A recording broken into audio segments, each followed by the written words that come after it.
Hi guys, welcome back to my 30 Life. Today I wanted to give you a review on Gracefully You by Jenna Dewan. Here is the book. It's actually a really pretty book. I loved it because it was nice and pink, nice and attractive. But I want to go ahead and give you just a honest review on the book. I made some notes as I was reading it. And I found this book to be really enlightening. There was a lot of good points that she has in this book. She talks a little bit about her daughter and her divorce and her just becoming and learning about the woman that she is. And I think in our 30s, as we are here now, it's a lot of reflection that we have to go through, trying to figure out who we are, what we like, solidify the type of person that we want to become. And I believe that looking at her book or reading her book, she was going through some of the same things that I've been going through lately. So a lot of things she had in here resonated a lot with me. Her book is $29.99 in the United States, and in Canada it's $39.99. I got mine off of Indigo, and they were having a sale, so buy stuff on sale. That's another really good tip. So going right into just a book review, so Gracefully You, she breaks it into separate portions within this book. And as I was reading this book, I had to take this off because it just gets a little annoying and in the way. So underneath is a nice pretty pink book, nice hardcover. It says Gracefully You. I don't know if you can see that, the light. It says Gracefully You on the side here. I finished this book in 2 days, so it was a really quick read. But like I said, so she breaks up this book into portions, speaking about her sacred space. She has recipes in here, in her beauty, plant life, her style, what she does with her body because she's a dancer, her daughter, and ends it and ties in a bow with how to live life gracefully. So she references a lot of grace in this book. There's a really a ton of beautiful pictures that she has in here. And she also adds a poem by somebody named April Green within most of the pages in the book. So the first poem we have here by April Green is, "It is not only time which heals the soul. It is presence and patience and faith and creativity and silence and solitude and breathing. Just breathe. It is reconnecting with things which you feed your soul, the things which bring you back to your soul. For it was you who wandered, but you are coming home now." April Green. So good. The first portion that I have that she spoke about in here is her space and how she has intention for everything that she lives around in her home, and she was able to create that. She is a very spiritual person, so that connected a lot with me as I was reading this book. And my first note that I have here is centered around this smoothie called the Glowing Green Smoothie. Ever since I found the recipe for this smoothie that she got from a nutritionalist named Kimberly Snyder, who is based out of LA. She also lives in LA. I've been drinking this green smoothie every single day, and it has given me a lot of nourishment, and I feel the nutrients when I'm drinking this smoothie. So it's a glowing green smoothie.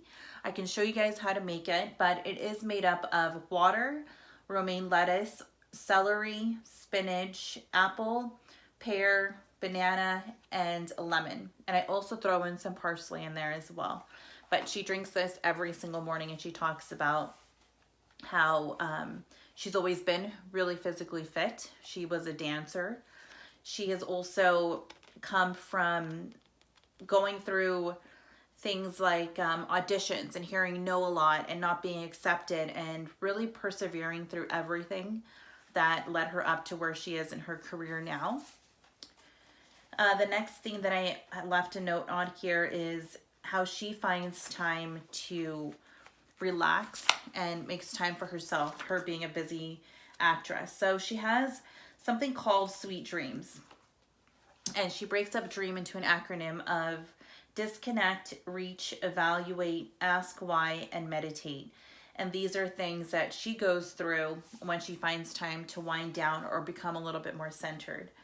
I left a note on journaling because this is something that I have been doing all month. I've been journaling, I think, since I was a little girl. I learned it from my parents. They used to keep a planner themselves, and every single day they would write in their planner of what they did. And we just had a ton of writing and reading along in the house where I was. So I think journaling was really something for me to express how I felt without having to speak it to anybody. But being able to just release it and put it down on paper. So I have a ton of journals that I've kept throughout my entire life. I think journaling is the best way to take what is going on up here, put it down, and release it, so that you're not holding it in your head and you're not letting it just compound a ton of stress within yourself. So I truly believe in journaling as well. And something that she put in here for journaling, so I'm just going to read a little bit for you. This is on E, which is evaluate. Once I'm in bed, I like to evaluate my day by journaling for 5 minutes. I try to journal every night, especially in times of crisis. I find that writing things down on paper is really the best way to get your feelings out of your mind. It's almost as if you're taking thoughts and worries off your chest and placing them elsewhere for the time being. I find this to be extremely liberating. It brings me a great sense of relief. I also believe it's good for your brain to go through what you've processed that day. It's like looking back on a full chapter of a day, pulling out the notable moments, identifying areas of growth, and recognizing experiences you had. You'll never regret taking the time to learn more about yourself. I love that. I like that as I'm reading the book, it just flows. It's as if she's speaking to me. And I felt a lot of calmness and I felt a lot of good energy. And I felt as if this was somebody who was going through a ton of her life and being a completely separate life than I have. But I was still able to connect with some of the things that she was going through, as far as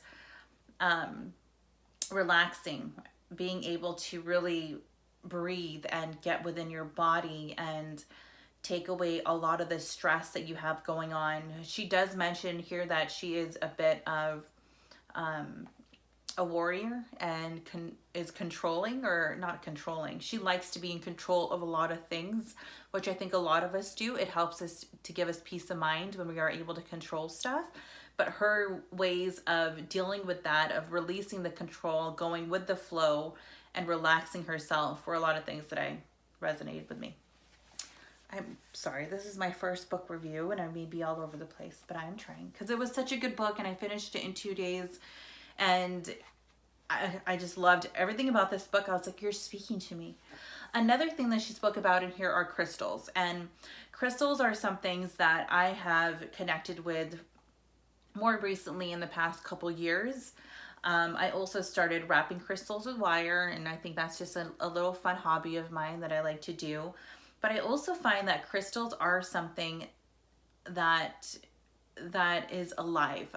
To build a crystal, and I'll read what she wrote here about it, but my perception of crystals are things that are alive, things that come from this, that come from the earth. That's my biggest thing about crystals, is that it's a piece of the earth that I have with me. It's a piece of nature. It's something else that God created that can help uplift me or bring me protection in some sort of way. I need to get better at explaining myself when it comes to that, but I do love crystals. So what she has here, she notes down something about crystals. Everything and everyone is composed of energy, and the vibration created by that energy varies in quality and abundance. A higher vibration is connected to light, positivity, love, and peace. A lower vibration is connected to darkness, anxiety, fear, and sadness. Both live inside all of us. Life isn't about denying your shadow side. It's about embracing it all while choosing to give more of your attention to higher thoughts. I believe that the higher your vibration, the more likely you are to succeed in your intentions and live a gratifying life. There are many things you can do to raise your vibration, and one of them is to fill your home with high vibrational crystals. I believe in making your space feel as lovely and positive as possible. When you walk around my house, one of the things you can't miss is the abundance of crystals with a sparkle in a nook or a corner of almost every room. I'm stuttering there, sorry. But she loves crystals. They're in every single one of her rooms. And she speaks, and this is one of the chapters that I was just so like, I had to read a couple more times because I wanted to learn more about it. She does have a list of some of her high vibrating crystals here. She has the rose quartz, the smoky quartz, hematite, amethyst, clear quartz, and labradorite. Yes, I said that right. So she does have, she also speaks about sage and smudging and gives us different ideas of what she does to smudge her house and how she smudges her crystals. She also creates a sacred space for her and her daughter that she has in her house. So a tree that her daughter has thought of as a magical tree, and says that little fairies live there, and that's just their special place in their house. And I believe in always having gratitude for where you live and making it something special. Your house is where you go through a ton of different emotions, where you live your life, where you're going to experience a lot. And I believe in creating a space that makes you feel calm, that makes you feel protected, and a place that you can go to for a little bit of solitude outside of the crazy world that is around us. So I do truly believe in sacred spaces and making sure that you have one in your home.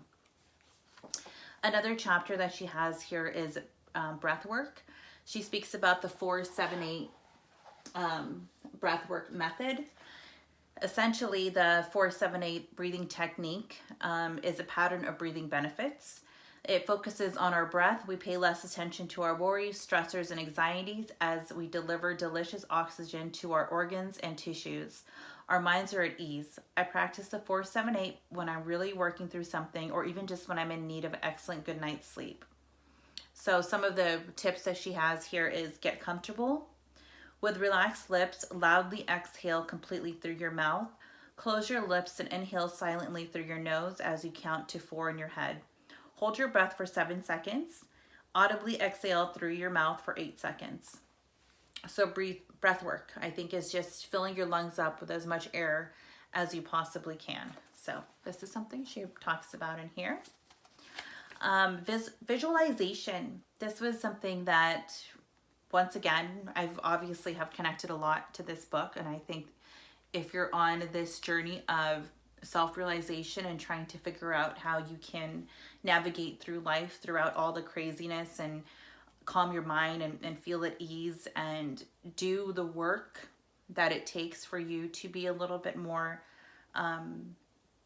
calm, get this book. You guys need to get this book.